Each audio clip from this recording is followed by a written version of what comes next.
Hilton offers some of the best credit cards out there, and a well-crafted strategy around pursuing these can make for some insane value. From now until April 29, the best ever or near best ever welcome offers are back. So if you're trying to build out your Hilton credit card setup, now's a good time to make some progress. But before you do that, let's talk about 10 important tips that will help you optimize your Hilton credit card strategy. Starting with number 1, you absolutely want the welcome offers that come with the free night rewards. That we're seeing these currently on the no annual fee Hilton Honors card and $150 Hilton Surpass card is why now is such a great time to start building out the setup. The Honors card is offering 70,000 Hilton points and 1 free night reward for spending $2,000 in 6 months, and on the Surpass, 130,000 Hilton points and 1 free night reward for spending $3,000 in 6 months. Half a cent per point is a common average valuation of Hilton points, and so 70,000 Hilton points would be $350 in value, and 130,000 points, $650 in value. However, on Hilton's higher end properties, you can get around 1 cent per point.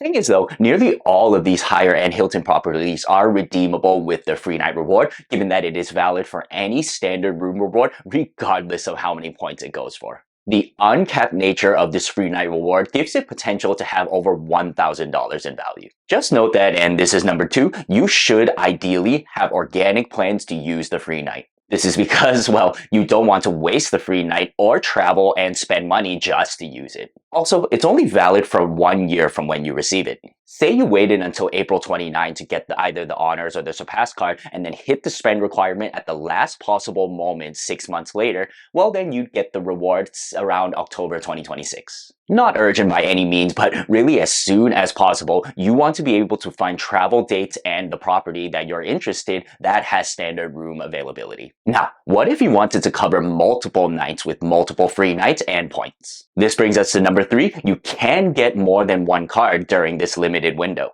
Amex has an unofficial soft rule that limits you to at most 2 cards in a 90-day period, and since now till April 29 is less than 90 days, you're good to go for 2 cards. Just note Amex's other unofficial soft rule, which limits you to around 5 credit cards with them, so not including charge cards, but including business cards. Having too many Hilton cards limits the value that you can get from Delta or Marriott cards, for example. Ultimately, there will be an ideal balance between these different brands depending on your unique travel and spending habits. That said, if you value Hilton enough, we have number 4, keeping multiple Hilton cards can make sense. The family of Hilton cards consists of the no annual fee Honors card, the mid-tier Surpass card, a similar mid-tier $195 business card, and a premium $550 Hilton Aspire card. You may think that having a higher tier card negates the need to have any of the lower tier cards, which is true to some extent, but not always. For example, you can justify having both the Surpass and Aspire cards over the long run, where the Aspire gives you the premium benefits like diamond status, a free night reward, and much more. Then with the Surpass, you get the opportunity to earn another free night reward by spending $15,000 in a calendar year, whereas on the Aspire, you need to spend $30,000 and $60,000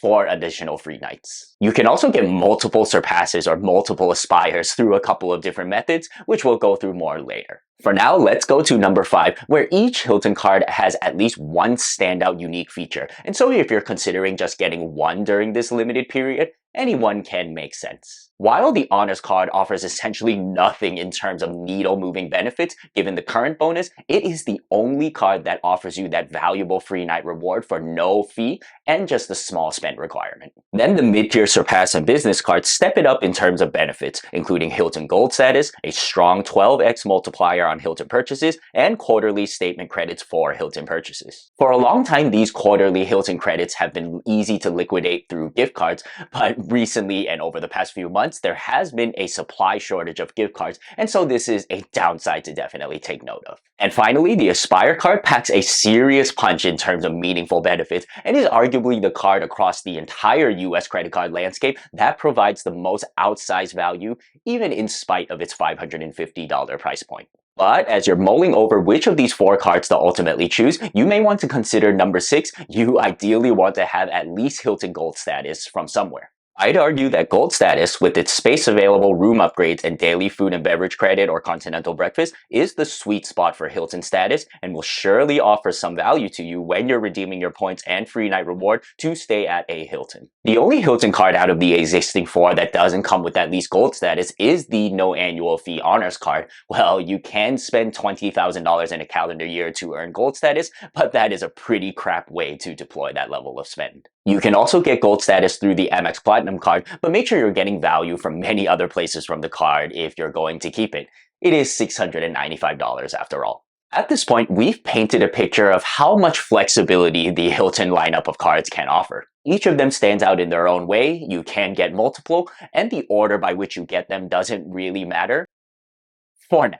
Which brings us to number 7, beware of potential family language surrounding the welcome offers. Such language exists on most other families of Amex cards, including the Delta, Marriott, and Charge cards. Essentially, if you have or have had a higher tier card, you're locked out of the welcome offer on not just that card, but also any of the lower tier cards. If you get the Platinum card, then the bonuses on the Gold and Green are no longer in your future. Interestingly, however, that type of family language has not yet hit the Hilton lineup of credit cards, but that could change at any point in the future and without any prior notice. Thus, if you want to hedge against this risk, then working your way up the Hilton credit card ladder may be the way to go. Just note the potential trade-offs, such as not having gold status if you're just getting the honors card. Now, say that you only have the honors card but want the surpass card for its gold status. You'll want to remember number 8, you do not want to product change to a card before newly applying for that card. This is due to Amex's once-in-a-lifetime language surrounding their welcome offers. For example, if you have or have had the Surpass, you won't be able to get another bonus on a Surpass for the rest of your life, or at least until your record of the Surpass gets removed from Amex's systems. Per several data points, this may happen after 5 to 7 years, but it's not guaranteed for every individual. However, upgrade offers are different in that they're still in play even if you have or have had that card before. Order of operations is thus crucial. Take my situation where I currently have 2 honors cards.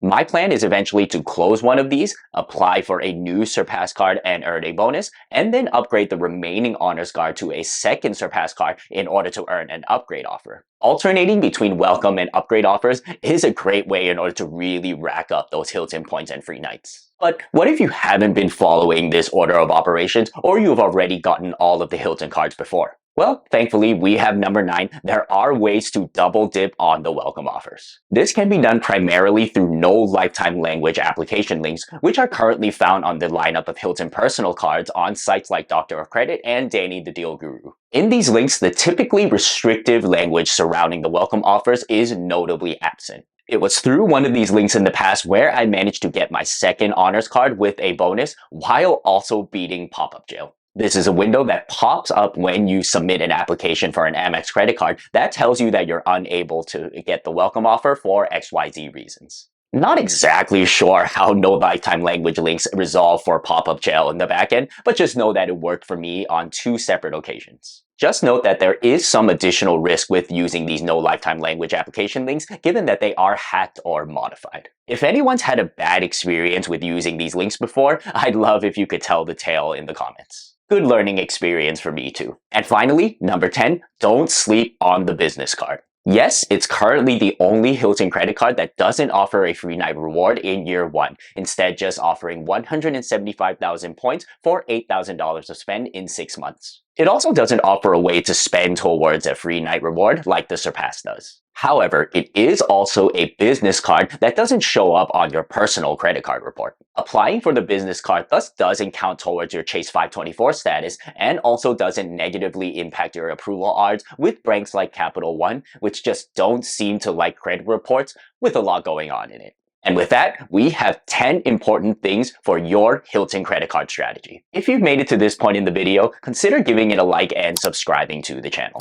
With me just having 2 no annual fee Hilton honors cards, I'm still in the relatively early stages of building out my Hilton credit card setup. To hear about my plans for the next stages, as well as on my overall Amex 5 card strategy, check out this video on screen. Here's your card nerd signing off, and I'll see you in the next one. Peace.